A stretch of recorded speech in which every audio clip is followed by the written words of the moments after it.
can't guess the same. That's boring, right? So I have to take another one.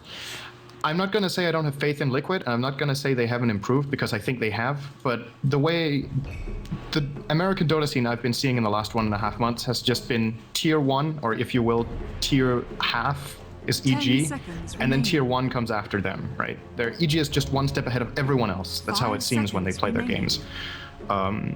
It would be really awesome to see Liquid proving me wrong today, especially because, you know, they have a lot of fans who are really hoping they'll get back on track, and especially players like Demon and Bulba, I think, have a big fan following, and they would love to see those results. And at least, you could say, at least Liquid made it here to the Grand Finals. It wasn't that there was no competition in this tournament at all, so they've definitely beaten some opponents to get here, but this is without a doubt going to be the clearly hardest match they're going to have. And took 3-1, I'll say 3-0, because else I would have taken the other one. But definitely EG favorites here. And they're going to get Lycan first on Radiant. It's actually kind of funny, though, that I get this hero again. I don't know if you were watching our stream early today when we were doing our D2CL match, but Lycan got picked up by Team Empire and played in the middle lane by Resolution. And one of the points the Cap was making was the fact that Lycan doesn't come online fast enough, and like until you get like your level 3 Necro book, and most of the time you're still looking for Vladimir's, and then you're looking as well for your medallion, and then you get your level 3 Necro book up and running, and that's with like strength treads on top of all of that. So it takes too long to bring Lycan up. But something which we noticed earlier today was Resolution's build, and he went for an armlet build on the Lycan. And it actually made Lycan this really mean-ass bastard fighting in the middle of engagements, and it was actually almost impossible to deal with. It was a wonderful Lycan by Resolution. I'm just wondering how EG will approach it, if they go for more of the whole standard kind of thing, make sure Lycan farms up on the safe lane, let the Howl do the work, so they can pick up their puck on their off lane, they can pick up another nice range hero in middle lane, if they approach it that way, or if there's something else in their minds. 5 seconds remaining. If you're playing Lycan in that combat kind of style, I guess you could say, I still think the strength of that hero is his ability to push towers and be global with Howl. That's how he's been played pretty much every single game he's been picked in the last few months, but you can play him as a fighter. I think, did he get Vlad's still together with the armlet? He got Vlad's first and never got the medallion. Yeah. So he basically got Vlad's, and somehow, and this also being played on the Radiant side, he snuck into the Roshan pit and took Roshan solo. Yeah, so the nice thing, you know, the one weakness about Armlet is that when you have it toggled on, you lose health over time, and many heroes that go for the Armlet build don't have lifesteal, but since it's just so damn good on Lycan, if you get to hit during the fights, you keep regaining the health you lose with Armlet. And because of his built-in crit and shapeshift, it's actually fairly easy to regenerate a large amount of health that you lose from the Armlet. So as long as you can just stand and fight back, it actually makes a lot of sense, since the about 500 health you get from Armlet makes you just that much harder to kill, and it compensates for the fact that shapeshift no longer gives health in 681. So I don't think EG are going to do that, though. I still think they're going to play it like usually does, but it's cool to see something else out of Resolution at least. Yeah. If EG do it, then we instantly apply and say Resolution created it. It wasn't Bulba. It was Resolution from the start. But Team Liquid, we go with the Batrider as well as the Enchantress. Enchantress, not a hero we see a lot of late. Like, she's really heavily dropped off. I cast 8 games last night, and I got 1 with Enchantress. And that was both banned and picked. I got 1 with Enchantress being picked, and she was never banned. Yeah, I'm actually not sure why, because I still feel like junglers are just as powerful as they used to be. There are some things that have changed in terms of what teams prioritize, and I wouldn't say that Enchantress is necessarily a first phase pick. I think it's Enchantress and Chen, and those have really fallen off quite a lot, and I still think they work well, but it might be a little later that you need to pick them in the draft now. But Liquid want to get it early together with Batrider, and it looks like just their approach is, okay, we wanted EG to get Lycan because they willingly gave it away. It instantly was picked. They're going to play early game pressure. They're going to try to lock down that Lycan before he gets really strong, either with Enchantress ganks, if Lycan is jungling, which I don't feel like we see that often, they could counter jungle him, or just generally look to take objectives early on. Both Batrider and Enchantress come online very early. They're going to have to work really hard if they do want to try and find Lycan, but like, you got an SD there, so the support's there anyway. So you try and go in on a Lycan who normally is going to be rather tanky in the early stages. So SD will have time to finish a TP, come in, disrupt, and cause some problems. Same with the Batrider. Both disruption on the target he's lassoing, plus the demonic purge to slow him down as he's trying to push himself away. And yeah, I'm not 100% sure by the early Enchantress pickup by Liquid. If it's for a purpose though, then I'm all for this. Like if it's for a purpose of we bring down tier 1, tier 2 towers, we control up Roshan, we back EG into a corner and never let them out past their tier 3 towers, then I'm kind of all for that. But they need to have more pressure with their picks. That doesn't make too much sense. I realize the stupidity of what I said, but yeah. 5 seconds I get what you mean. Yeah, it needs to work. When you pick a hero that early, it really needs to play a core part in your strategy. Either that, or you want to cloak what you're aiming for later on. But Enchantress is I would say, it's not a one-dimensional hero, but when you think about it, there's very few things this hero can do. I think if you check the last 250 pro games, it's been jungled 250 games. Like this gives a lot of info away to the enemy team because they know Liquid's going to run a jungler. If they do something else with Enchantress, I would love to see it, but it just never happens. So it's a lot of information to give away, and EG can try to play around it. Now, the question is if Liquid can make it work early on, like you said, and I feel like this type of pick, when you pick it early on like this is a sign of confidence. When you go into a game and you pick Enchantress early on, you're like, okay, we want to start off this game with a bang, we want to go quickly, aggressively, and we're not playing a farm style, which I would completely agree with. I think if Liquid plays farming games, they're going to lose every game against EG, who's a really good late game team. Yeah, I'm with you on that one, man.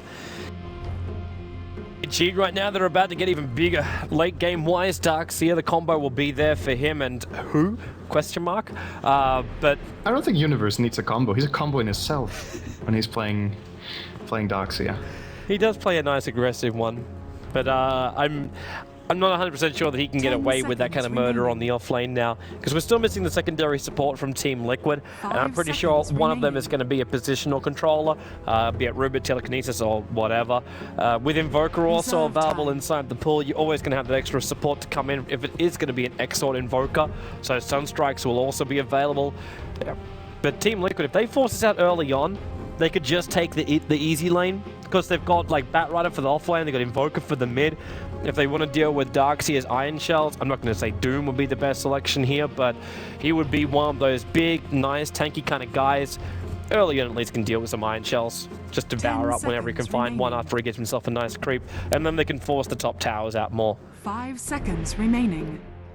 Either that or they try to go for Luna, which there isn't too much of a counter to yet. They're going to get Disruptors as a support. Obviously a great pick against very spellcasting and positional dependent heroes like Darkseer, who needs to be mobile, needs to get in close. You can surprise him with Static Storm, you can glimpse him back in the lane and kill him early on. But now the thing is, okay, so Liquid are playing with an open hand right now. They're not going to go for an aggressive trial lane because Disruptor he's not that bad since his Thunderstrike got buffed a version or two ago, but he's still not your ideal aggressive support. So if we imagine Liquid will safe lane, then Darkseer can start in the jungle. Enchantress might try to come and mess with him, but that's hard if Shadow Demon is somewhere in the neighborhood. And it might be the best choice here for Universe, actually, to just start in the jungle, because going up against a trial lane with Enchantress and Disruptor as Darkseer is going to be really difficult. It might not be worth the investment. As long as he has a TP to defend the tower, I think it's going to be okay for him to start there. The only issue I'd have with that is that EG have to kind of cripple themselves a little bit. You start Darkseer inside the jungle, which means you get nothing in the offlane, and it's also going to really restrict the movement of your own jungler. Like if you're really wanting the big combo to have the Enigma come up inside this game to go with the Darkseer, to go with the OD, or if they want to have something like a Chen, they can't really do that. So the other option is EG just go all out kind of gank. Pick like a Lash, a Lina, something like that to work with the ST, so then they can roam around. Lash got buffed. Well, I think Salad played a being sick buffed? 4-Lash rack yesterday, actually. Yeah, I got one of him today as well. Oh, okay. He's been playing it a lot. It's the same with the OD. The OD has really been showing a lot more in recent games. I don't know if you got to catch the game early today of CIS versus DK. But I talked about as well. But Black had an OD which was like 60 minutes in, actually wasn't even, it was 50 minutes into the game. He was 6 slotted up and was just destroying everybody. Refresh. But you got your Luna in the end of the day, but Wraith King comes up as well. Yeah, Yeah, I think Evil Geniuses are going to run pretty standard lanes here. They're going to be putting Mason on the Lycan because Arteezy will be playing the OD. So I'm imagining Universe will try to get whatever he can out of the offlane. He needs to be a little bit careful, as I said, if Enchantress gets a good creep. Mainly the Troll Warlord is going to be really useful to kill a Darkseer. Whenever he surges, you ensnare him. And then if he moves a little bit, you can glimpse him back. And then you basically have a kill. But at the same time, perhaps because of the Luna pick, maybe it's not that scary for Darkseer because she needs a little bit of time before she's really useful for getting kills on the lane. They don't have any reliable stun. And maybe what Universe does is he goes to the top lane, he gets to level 3, and then he's like, okay, that's what I wanted, now I can go somewhere else. Pushed a bit, stopped some farm. For battle. Goes anywhere else. We're gonna see. As for the rest of EG, as mentioned, Arteezy will be playing the OD. We've got Zai, known as Pekko, I don't know why, playing as Wraith King. PBD will be playing as Shadow Demon, and finally, Mason will be on the Lycan. Yeah, the reason why he's known as that is because all the players thought it was a really funny thing to do once Valve introduced this whole new official name system, that they would just have a stupid official name and go, oh, I can't change it for 2 weeks. Which you can't. You've actually got to lock it in for 2 weeks. Yay. Yeah. More name problems. Yeah. Which is why, like, even Arteezy, who's known as Allison, in the middle lane. That's why you get a lot wonderful. Good luck, have fun, Allison. Yeah, but Valve, please go through official teams and change this, please, for the love of Valve. Yeah, but Bulba's going to be an off-laner as the Bat Rider. 30 seconds Point for this middle lane Invoker. You're noticing he's been switching that up a little bit, and just to mix up the lanes a little bit so everyone gets their signature heroes or the ones they enjoy playing. But more importantly for me, man, I'm watching Zai and PPD. These guys, to me, are the ones that will set the tone for EG. If they want to hold back, if they want to make sure that top lane has a lot of extra security behind it, because that top lane's got a lot of killing potential. Disruption allows the Darkseer to move in. Iron Shells, if you can get one over on the Wraith King as well. If you can get that dual Iron Shell, it doesn't have to be level 2. Level 1 would even be enough to try and contest up against heroes like Enchantress and Disruptor. But they can control the Disruptor just by being aggro against him. I actually think they might even just smoke gank on level 1, try to catch out the Enchantress early on. So, Waiter Sexy needs to be careful. That's the thing about Enchantress, you obviously have to skill Enchant on level 1 to get your jungling going, so you don't have Nature's Attendants.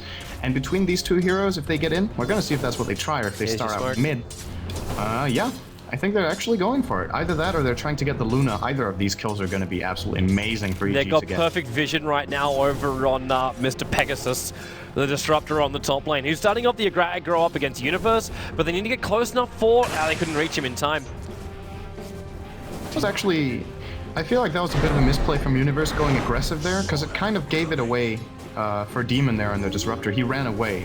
And if Universe waits a little longer, it just shows that he respects Demon. Maybe he goes for another attack, and his supports manage to come in. So, still at the end of the day, they do secure Universe a lot of farm this way by being here, since Enchantress can't really come in that easily yet. But I think EG needs to be a little bit careful here. Enchantress could come with 2 creeps soon, actually smoking already. If she gets a good initiation, that might be a first blood. She's switching towards middle lane.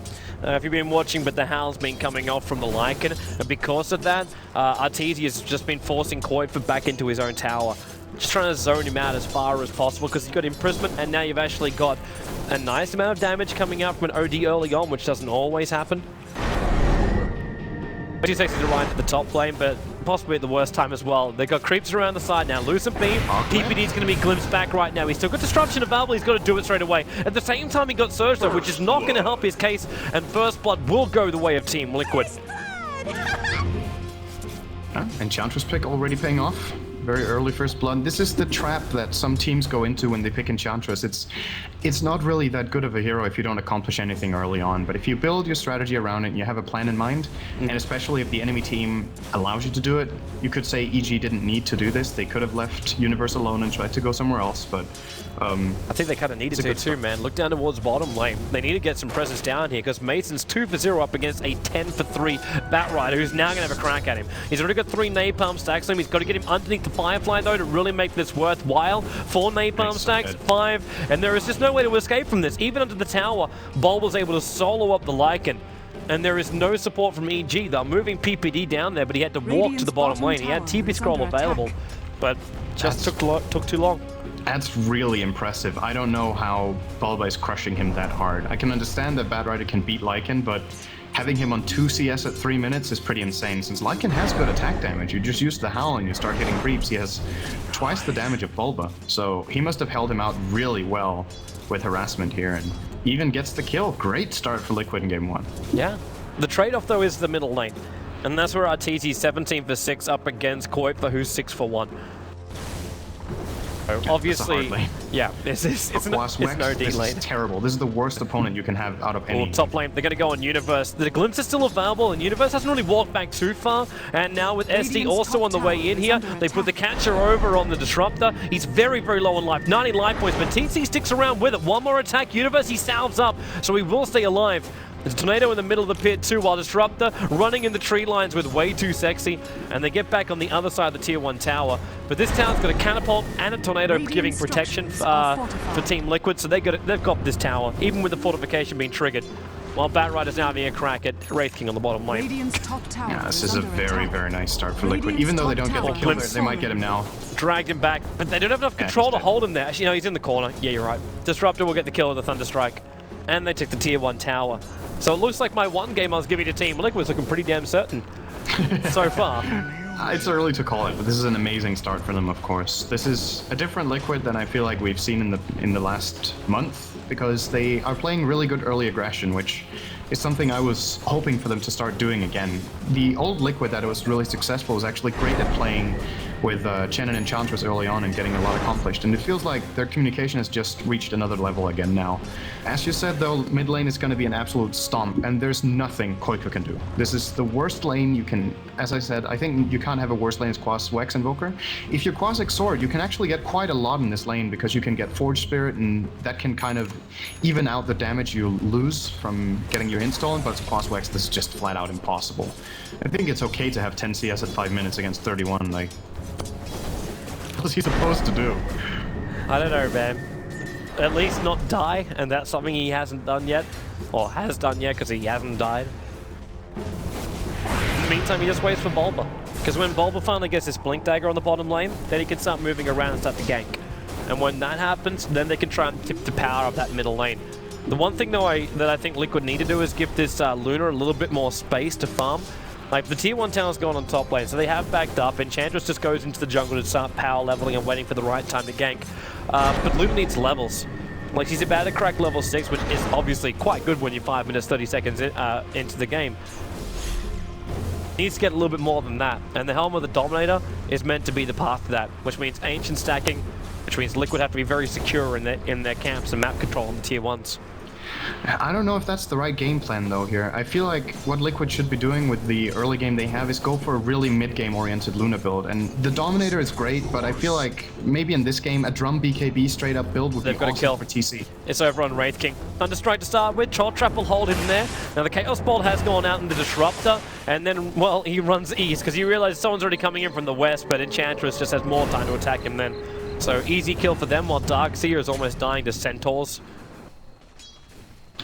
And there's the Dominator. Oh, maybe, okay, this is a really early one with 6 minutes, so it could work out fine for TC. Of course, allows him to jungle a bit easier with lifesteal, it allows him to stack the Ancients, but as I was trying to get at, I feel like Liquid has a lineup here that is absolutely great around the 20-minute mark. So if you build for a super late game Luna, which he doesn't by not getting Midas, which I completely agree with not doing here, they're shooting themselves in the foot. They have to win this in a mid-game kind of position, because, as I said, Invoker will not be getting that much.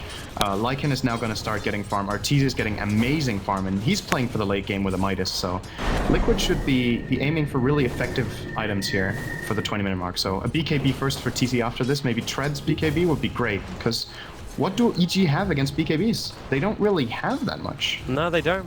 What they do have, though, is survivability. And a lot of surprise when it comes to team fight. Like, if that Darkseer is capable of getting to a point of having mech and blink, then you've got a quick jump into a nice big back wall with the OD ulti as well. And that's a lot of hurt coming their way. Especially when then you're going to give like the extra buff up of damage coming out from a Lycan. I still think EG have a lot to play with but it's how much Liquid can take away from them before they're ready to really fight. So before Darkseer gets these items, before that Midas really gives something more for Arteezy on this OD, so they need to take out all these outer towers, control the jungle of EG, and force them in. Hold them on their behind their tier 2s or on top of their tier 2s. Yeah, what they're doing here seems like a really good idea. Go bottom lane, start pressuring this tower. They got the top tower, move on to the next objective. They can't just get lazy in this game. They have to keep doing something. Bulba will be getting his Blink Dagger in about 100 gold, and that could be the setup. Luna does have a TP, so she can join bottom lane if she wants to. But as it looks right now, they're actually just holding them away with these 3 heroes and getting some decent damage on the tower. Watching this top lane, Wraith King is like he's trying to leech the experience out to get his level 6. At the same time, a haste rune comes up from Arteezy. He's ready to dive in on top of TC. Now, there was no observer, actually there was an observer, Semele watching for this. One quick imprisonment, then he backs up away from the tower. Now Wraith King will come in. He's got a Hellfire Blast above him with the OD ulti. They can just nail him straight away. So level 6 is already up here for the Wraith King. So initiating him doesn't do anything. They've got to look for Arteezy, but with the haste rune, they can't keep up with him. So they force 2 TPs up towards the top lane. A TP out already from the Wraith King, so he's out to safety. OD looks to be pretty home and hosed. Disruptor can't reach him with his glimpse, so yeah, Arteezy's out and they force a lot of heroes to rotate for that.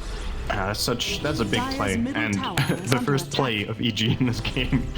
And this is the kind of stuff they need to do. The kill itself is great, but I would almost say it's not more important that they force the TP, because after all they did kill the Luna, but just stopping Liquid is what they need to do. If they have to kill for it, that's obviously a bonus, but as long as they force Liquid to move around the map and they don't get to gather up and take towers, it's buying them time for their strategy. And so far it's been giving Mason a comeback, which he desperately needed. He was getting so crushed on his lane. Now he at least has 35 CS at 9 minutes, which isn't that great, but considering he was against a bad rider, I think he can live with this now. It gives him what he wants. Like, if they can bring down this tier 1 tower, which it looks semi-likely at the moment, that's his Vladimir's offering.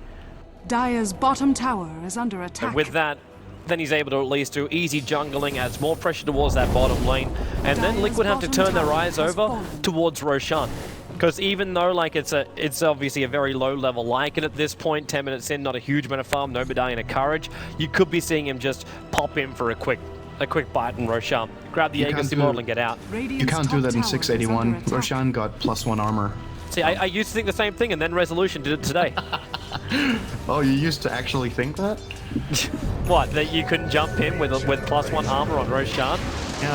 I thought it was going to be a lot more difficult now. Oh, Hellfire Blast, they've already sent him out. Arteezy in a lot of trouble on the top lane. Disruptor throws the Oli up the Flamebreaker. She pushed Arteezy out for a moment. Moment wasn't long enough. Arteezy will go down. Yeah, but actually, I thought level 1 Roshan would have been a little bit more difficult. Now he has a little extra armor. Of course. Yeah. Roshan in general is of course harder, but I still think Lycan beforehand, with how he could deal with Roshan, that 1 extra armor, he can still do it. He just needs a little more time. But it's definitely still soloable.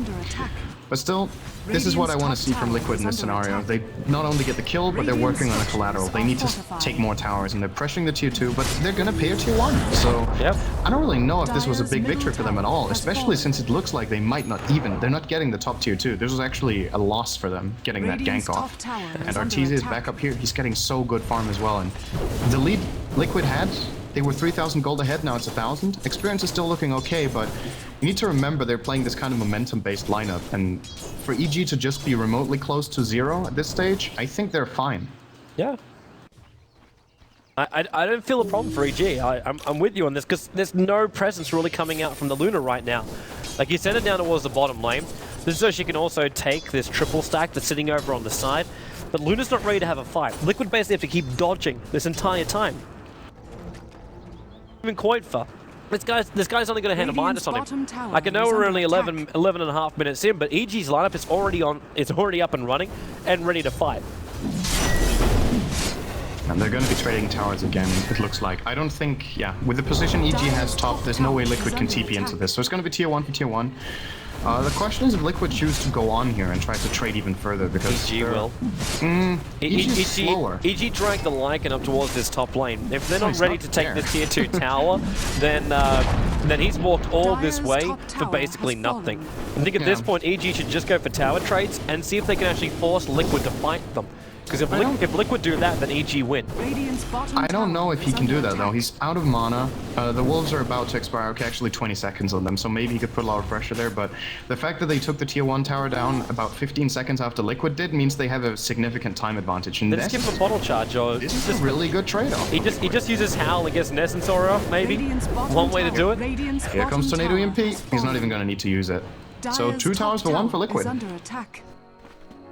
And getting some much-needed advantage here. I think Roshan is going to be a big deal in this game, though.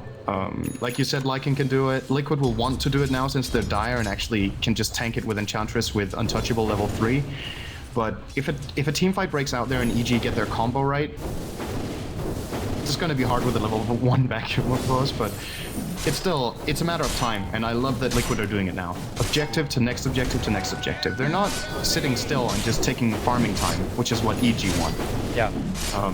And this is the best timing for them because I don't think EG can actually take this fight yet. They're not strong enough in the docks yet. They can't, even with a Howl proc on Essence or Lycan can't even trigger his ultimate right now. They can't fight. They gotta let it go. They must let it go.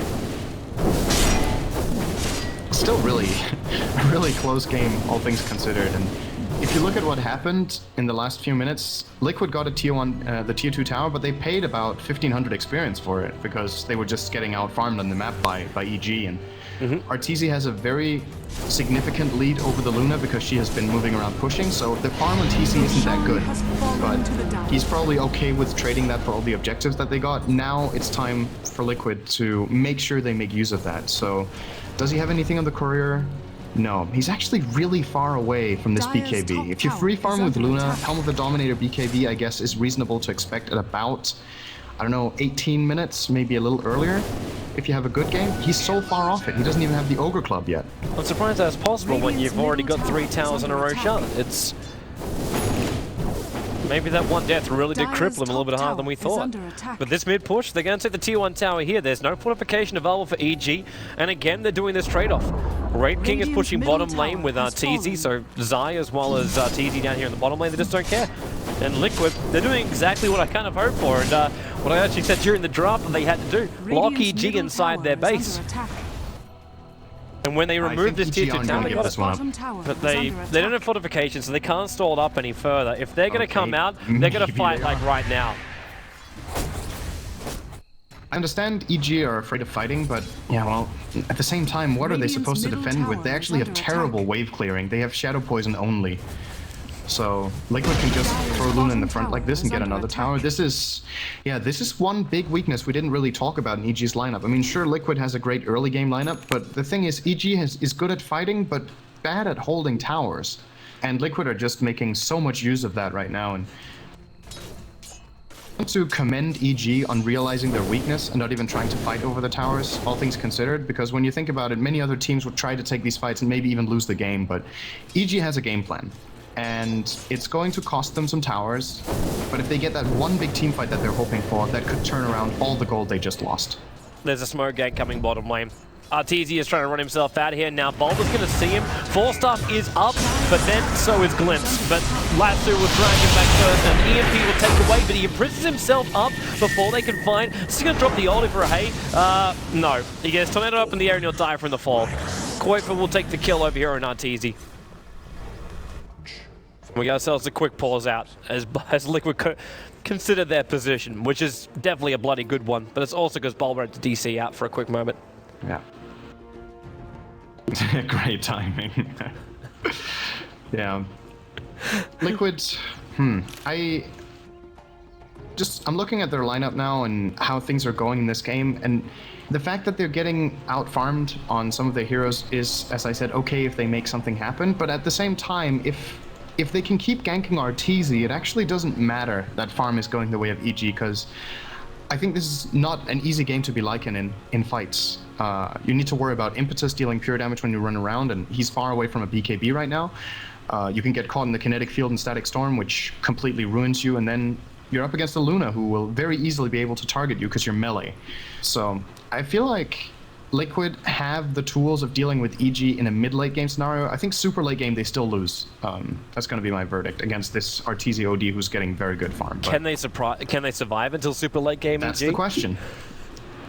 at the very least, you know, game is never over when there's a universe doxy, because this guy just makes amazing plays on that hero, and when you're playing against a Luna who you can make an illusion of, which has the Moonglaive and has great agility because Luna is an agility hero, and secondly because TC is building Yasha first, if he gets a good back wall, the fight isn't 5-on-5 anymore. Then it's 5-on-6.5 or something like that, unless you kill the illusions, which you need to do really fast, and Liquid do have tools to do.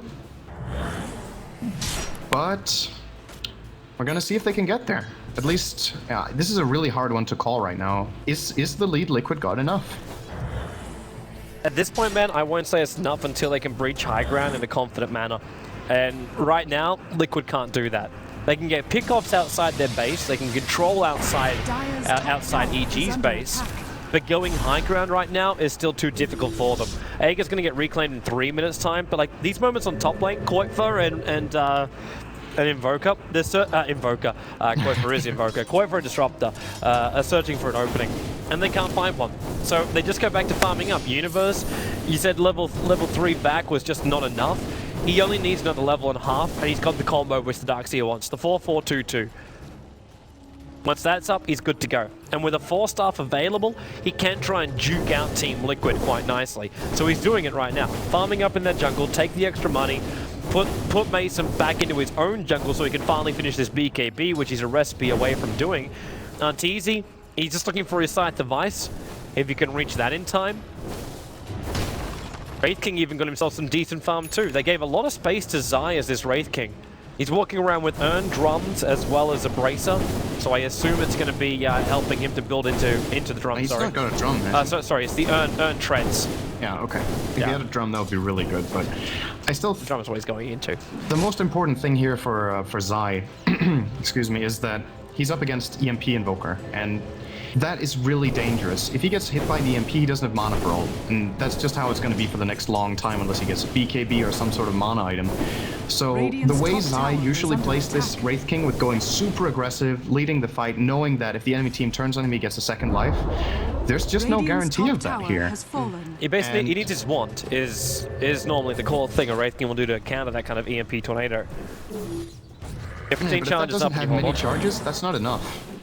That needs to be almost stacked on charges. He needs 10 for that to be guaranteed. But then again, you're right. After EMP, they have no secondary mana burn. So as long as he gets that off, he can ult. But now, here's what I want to talk about a bit with the Luna. We were talking about how good BKB was going to be this game, and TC has gone for Yasha. So I feel like Liquid's goal here was get an early advantage, take towers, and then try to out-farm EG, because else the Yasha doesn't make too much sense. It's great for farming, great for moving around the map, and just, you know, optimizing your farm basically is what that does right now. Does he keep this as Yasha or does he finish the Manta? I still think BKB and then try to go high ground, because else they're playing a farming game against EG, which we said before the series is probably not the best strategy, to be honest. They're making he bought something. Yeah, he bought the ulti orb. He's got to get the Manta. TP at the time won't happen for Arteezy. Bulba was coming down. The pick came down very early from that one, just to say, like, be a little bit more over-aggressive. And the second Arteezy saw that Lucent beam gone, he thought he had a way out. And Bulba's almost got his own BKB done. See, I'm with the mana style from TC, because I'm still not feeling the power from OD to get rid of those illusions as they go high ground. In the later portion of the game, I don't see it helping anywhere near as much, and he does need the BKB to go high. If he can just have like an army of illusions and the Enchantress creeps pushing in, is enough to make a bit of a filter going up against EG, that Batrider can find an opening for a Blink Lasso back, or Disruptor can get himself a nice glimpse. It's all about breaching high ground for Liquid now. If they try and out-farm EG, it's not really going to work, because EG's already proving it. The fact that they've lost every outer tower, and they're still moving around inside their own jungle, or down through lanes or inside the enemy jungle, they're still finding CS left, right, and center. Yeah, as long as Arteezy dies every 4 minutes, I don't know if it's a big problem. I mean, the graph speaks for itself, right? Liquid are gaining all the time, and it's because Arteezy is on the sideline a lot. So I feel like Bulba is making really great decisions with finding Arteezy on the map at the right time and getting these ganks off. If they keep doing that, then the advantage you could say EG would have in at least the earlier portion of the late game, if this goes very, very late, I don't know. I was saying pretty confidently that EG just flat out has the better late game, but Luna, Batrider, and Invoker combined can definitely pack a punch in late game too. So I'm a little uncertain about that, but at the end of the day, if Arteezy keeps getting ganked, so he never gets the item progression, then it doesn't matter that his team does, because then my money is just flat out on Liquid no matter what. They just move as 5 then. Yeah. Don't let him get ganked if they're there as 5. Full smoke, and then they just surge in the Wraith King. Go to Way Too Sexy now. Tornado's already going to fly out. They forced up Way Too Sexy twice to get him away to safety, with the purchase on the Invoker. He'll go in, there's no way to see him. Now the Eclipse, it shreds the Wraith King as well as the SD, but the back into the wall! There it is from Universe! The Wraith King came up, so they're all slowed up as well. They need more kills. They got 1 over on Bulba. The jumpy drop because of that. Amazing just comes through. Monsters on the Disruptor. There's still 2 in the trees. They force staff down Koifa. They see Way Too Sexy, but he's able to TP out in time. And Invoker is out to safety. You called it from Universe, man. He hit that one on the noggin. What a surprise. Universe with a good back wall. I feel like I've seen this before. He is, at least from the last month, probably the best player in the world in this hero. I feel like, generally as a player, Universe to me is a very stable player. He plays very intelligently, doesn't make too many mistakes, just plays it calm, waits for the right moment, and that's why Darkseer is such a perfect hero for him, because it's one on which being patient is really, really useful. So I believe he said in an interview he doesn't particularly enjoy playing Darkseer. He likes playing other heroes more, but I mean, if it's what it takes to win, EG is obviously going to do it, and this just plays so well to his strengths, and we see it right there. Beautiful play by him, even though that looked pretty good for Liquid, to be honest. They got a really great initiation off of that. The fact they had to use both their 4-stars beforehand, though, made me feel a little bit weird about it. Like, it was great with the Luna coming in, but the 2 people he killed off was the SD and the Wraith King. Now, SD, not a bad hero to kill off, but he already used his Demonic Purge. He already basically threw out his primary ability for the team fight, beyond Shadow Poison, of course. And then Wraith King died, but came back up again, and because of that slow, Liquid couldn't get away from Universe when he did jump in. Yeah. So it's like Liquid killed off the 2 heroes they didn't want at the start of that. If they killed off Arteezy before it began, yeah. Now, Universe, 4-star so quick. They've still got the secondary 1 up their sleeve, and they're just going to surge away. That gank won't work a second time here for Liquid. You mean a 4th time? A 4th time. Yeah, it's kind of, okay, maybe it's only the 3rd time, but it seems, you know, the thing is, if Liquid keeps playing the game the same way, the whole way through, then EG starts figuring them out, and it seems to be the same way all the time. They push out with the Luna, they want Arteezy to come and farm, and then Bulba is there. And this time around, Oxia knows it's happening, Universe in position with the 4-staff there, and it's needs to mix it up a little bit in this game, I think, if they want to keep staying in the lead. They're still looking okay, but the golden experience is starting to go up a little bit here, and it's not just about the graphs, it's about what items the players are getting. So Arteezy almost has his Hex by now, even though he has 3 deaths. This is actually a pretty damn good time. Especially at the same time as Koifa's getting his. Oh, that's true. Yeah, Koifa, we haven't talked too much about him, but he's doing so well on net worth. He's above Arteezy. They're pretty comparable on farm. They're actually 50 apart at this point. So yeah, they're going to get the hexes at pretty much the same time here. And the main difference is Koifa hasn't died, and Arteezy's died 3 times. So that just goes to show how much farm Arteezy has actually found. He's behind on towers, and he's still ahead or on par with Koifa, who hasn't died 1 of those 3 times. So gonna see if EG can make a play. Looks like that Hex was what they were waiting for the next big move. 5 heroes top, and well, maybe they're just trading it for Roshan. I think this is okay for Liquid, to be honest. The only thing I'm concerned about is the timing of this, is the fact that EG's pushing it out. Now TPs are on the way. There's no ulti available for the Wraith King. That was going to be a crazy suicidal TP if they went for that. But the T2 tower will go down. Now if EG's going to cotton on to the fact that they're not being attacked, they could just try and push for tier 3. Now, Liquid can TP back straight away, but they're going to have delays on their TPs. Now, the first one comes is the Invoker. So EMP Tornado's got to buy him some time. Now, they come in high ground. There's already the EMP and the Tornado. 4-staffing the Wraith King away, but he's completely out of mana. And they're going to glimpse him back. Now, he doesn't have ulti. It's still 15 seconds on cooldown. They hex him up, and the impetus damage is more than enough. So, tier 2 for Roshan, and they lose the Wraith King. But Wraith King spent his money to get a Blink Dagger before death. So 1 upside for him. I still think this was a good trade overall for Liquid. Radiant's bottom tower because is under attack. this tier 2 is not going to be as important as the Aegis, because they will probably want to push the base very soon.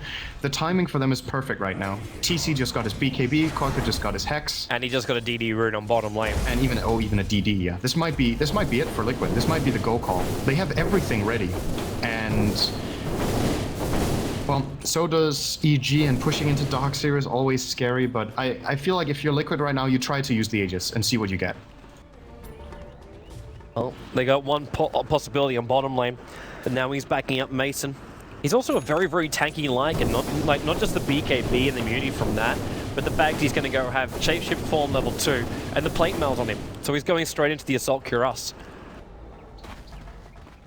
And when that starts arriving during a team fights and you add Universe's Shiva's Guard on top of that, we're now really starting to stack a lot more to make EG a lot tankier during the team fights.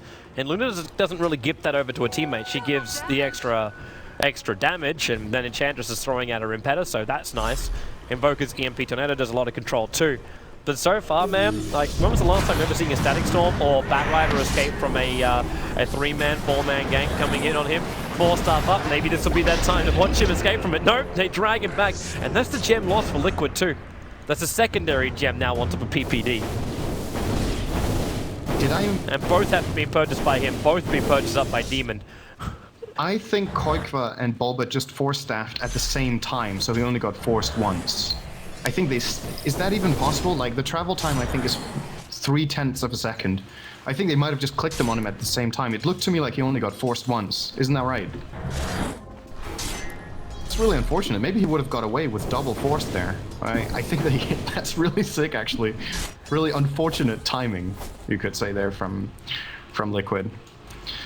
Anyway, that's a good kill. It gives the gem over to EG. So now PPD is rocking the double eyes. Guess he's gonna drop one of them, or just be a baller. This is kind of risky, giving 2 gems back.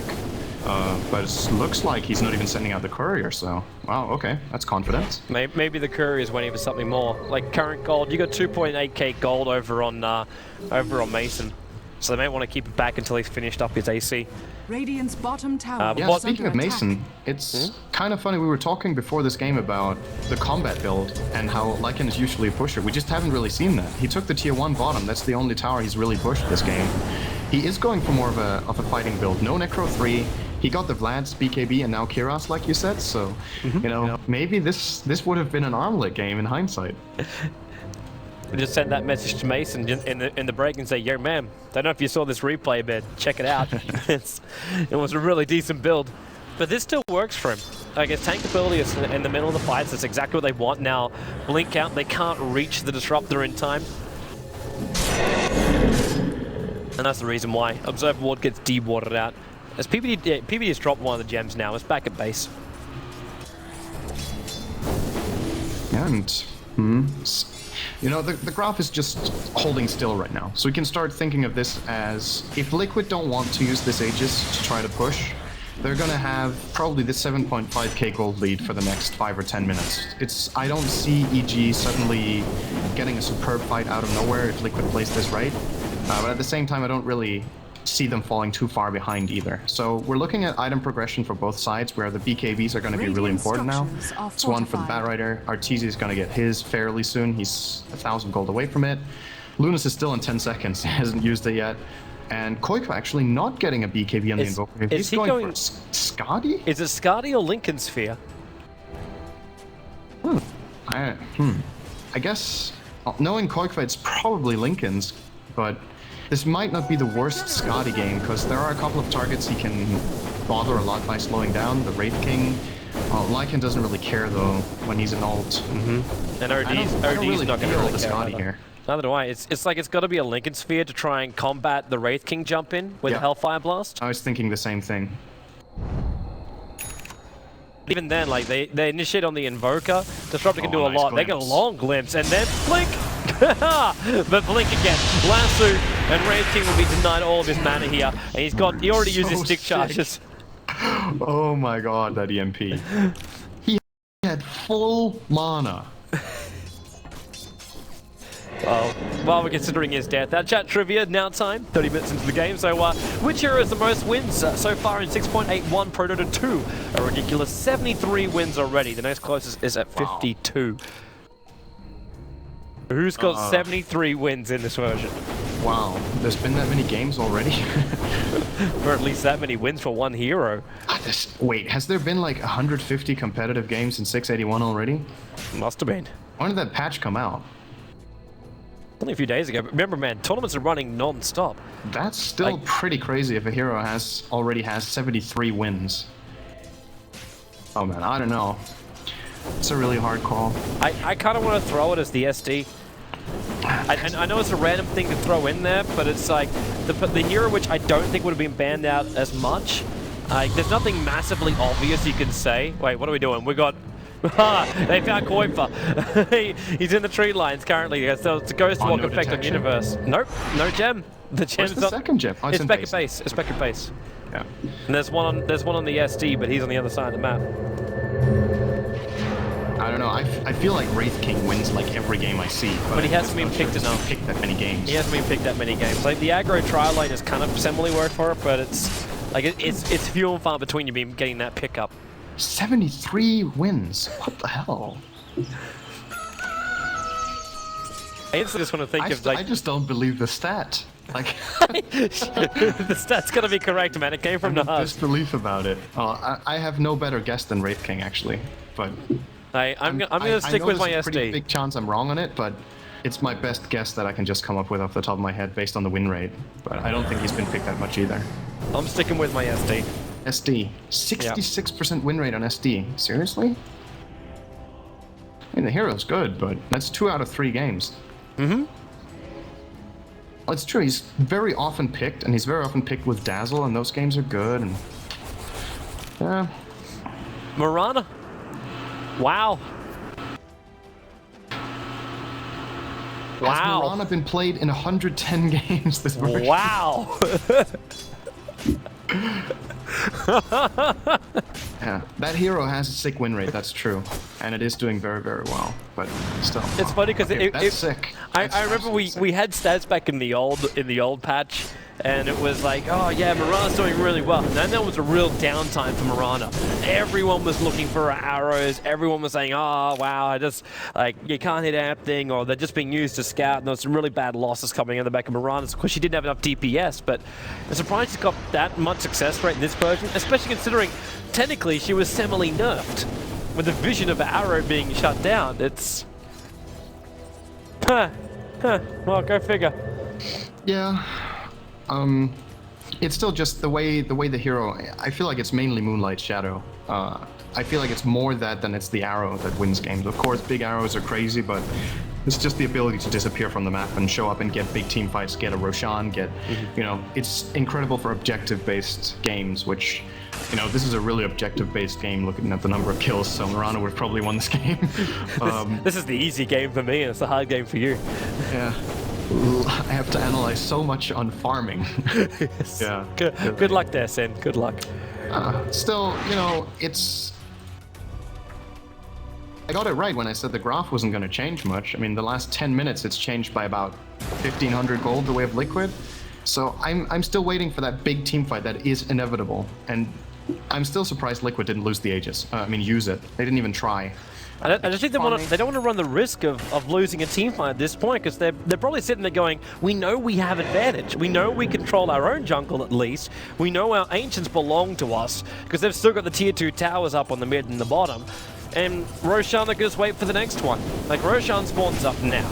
Now, Like and Wolf spots it out perfectly. This is the third Roshan. With Aegis and Cheese, if you don't have enough confidence to go high ground off Aegis and Cheese, you may as well tap out the game right now, because it just means you have no confidence going up against your opponents.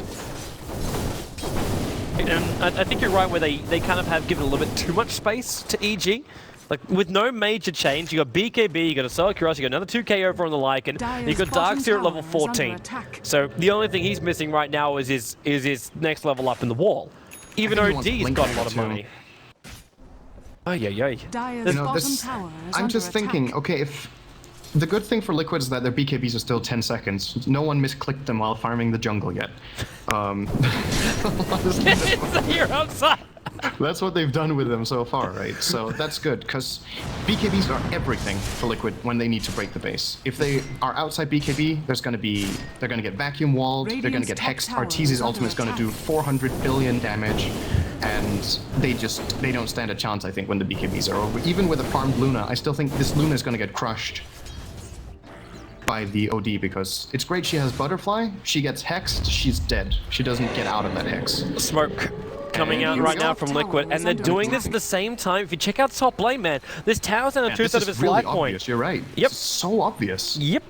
And if they don't get themselves a kill straight away, it's not worth it. Now, Smoke's going to break, and they're going to blink high ground. They find Demon. Glimpse will come back, but he is so totally toast. They've got to get back. The tier 3 tower's going down now. Koiva's even throwing meteorites to try and bring down this creep wave. He's got a tier 3 tower, and it's going to take a rack. They're going into kill off Roshan. They have got to be so quick for Batrider. Hovering around, BKB will go up. There's a TP going out right now from Mason, and they're on demand now. The Eclipse will come out, but it's not close enough. The Eclipse basically waits there to force up the Luna inside the pit to bring down the Raid King. He'll respawn in a moment. Roshan killed off. Snatched actually by the loser. Roshan killed by EG. Raid King goes down for the second time in this one, and they lose Arteezy. Top ranks do remain intact because Mason got out, but they took Mason away from the team fight. This is kind of reminding me of the game, I think it was, yeah, that was EG against Alliance, I think yesterday or 2 days ago, where they went into the Roche pit with an absolutely terrible Roshan on. That was EG versus North American Rejects. I was casting that one, and is that Roche as well? Yeah, that was on the Roshan, where they just basically said screw it. It was basically at the same time as I think certain items were on cooldown. It was a really, really bad decision at the end of the day. But this one, like now, Liquid, they're pushing high ground. TC, he's almost got the tier 3 tower. Raid King and Darkseer are coming back to life again, but Darkseer has no ultimate. OD imprisonments, there's your OD ulti. TC, he's at 26 life points, but still actually has his Aegis the Immortal. So now Mason, he can't decide. It's a dog, unable to know what bone to grab. He's going one side to the other. OD ulti, well, it's down on cooldown. They get themselves out of at least the storm. Definitely Blast as he pushes the OD further out of the kinetic field. Way too sexy, stunned up. One more attack here from Zyme will get the kill. Takes him a long time with it untouchable, but they keep defending against Liquid. And now TC pops the BKB. They have to back themselves up. The wall was there for protection. Raid King dies another time, but they haven't lost any of the other cores. 10 seconds until the ultimate's up on the Darkseer, and they're coming back in again. Back in, but the Tornado made it so they couldn't get the combination. Now, with the Shiva's Guard triggering off, they slow down at least one. TC stunned up there by Zai. They're going to get the kill here. Lycan did die again, but all of Team Liquid do fall, and the Rax is not lost here for Evil Geniuses. They had to invest a lot into that, though. I would say, even with a full team wipe, definitely advantage Liquid for this if they don't lose too many objectives now. They had two buybacks as well, like 1k from Raid King, 1k from OD.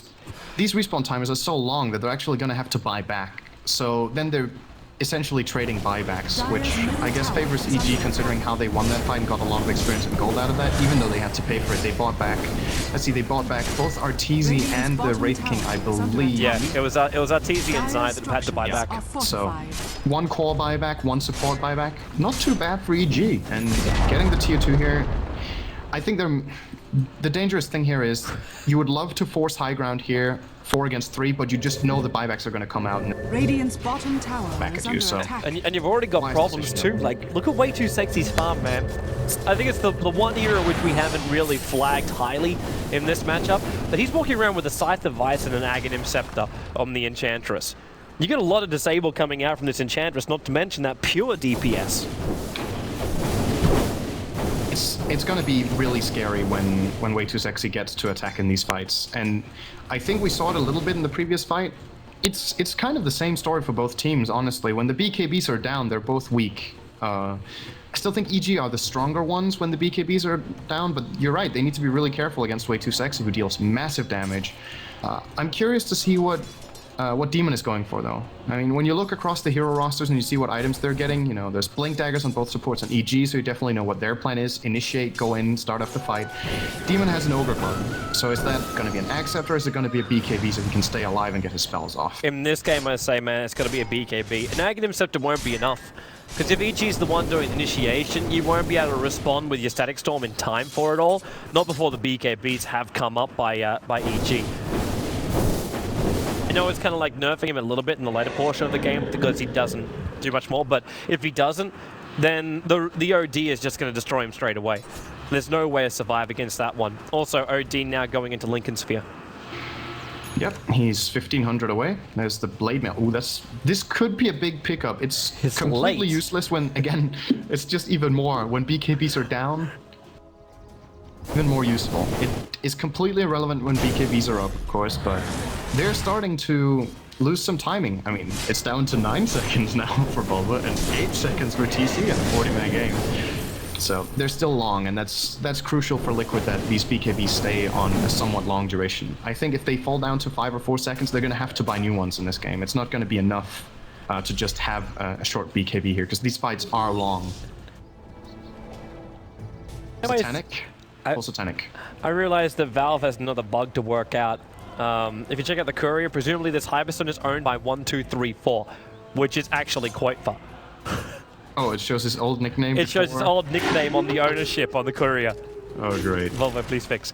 EG are now looking to come up the middle lane. Now, they don't know who's back here. Koitfer is the only one inside the base because the rest of Team Liquid are out in their jungle or trying to push out the top. So their TP2 heroes back already. Ice Wall comes up, just trying to slow their advance to the high ground. But it's like EG feel like they're on the clock here. They're not going to find anyone, and while TC is on this top lane, they're going to lose Rags. They have to back up. While in middle lane, maybe they won't have time. The Hex is over right now over at Arteezy. Bulba's out, even the BKB isn't protecting him.